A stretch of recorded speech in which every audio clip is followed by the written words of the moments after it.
Baba usifanele sithole lapha uthe sesibuye deep inkomo zezidibha la. Yeah. Akusitshela ukuthi kwenzelwani lokho.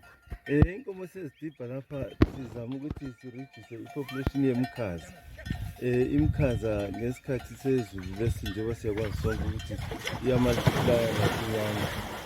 Idibha leli lithiwa yi-kennels dip. Lalikhona idibha leli abantu beqala ukuthi labo kodwa la selifile. Ama-farmers ase-combine i-effort balisebenza balivuselela ukuthi inkomo zidibhe kahle. Njengoba sizakuthola kule mikhaza emibi le ye-junior disease.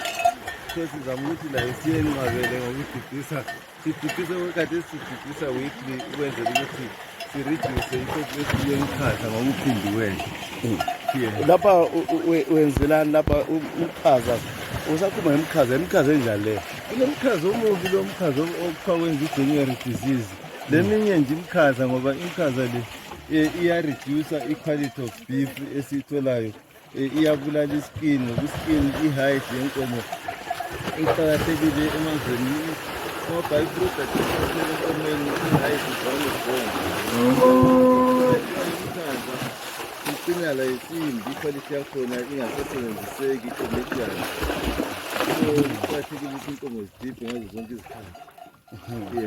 izikhathi. Sibaningi lapho esikhona lapha siyafika about 12 members ezidibhisa kuleli dibha.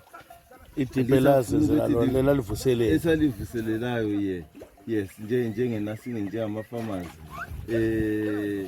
Siyazama sibili sifuna ukuthi silifulele idibha leli kwenzela ukuthi i-rain water ingangeni, iquality yomuthi ihlale So zidibha kanye ngeviki. Zidibha kanye ngeviki kwakhathesi. Sinenhlanhla ngapha ngoba le imikhaza emibi ayikabi khona.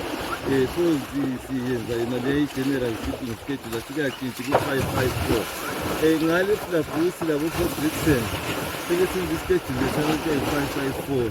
Inkomo zezidibha every 5 days, every 5 days, then 4 days, in order to ukuthi bayehlise inani lemikhaza lo mubi owenza i-January disease.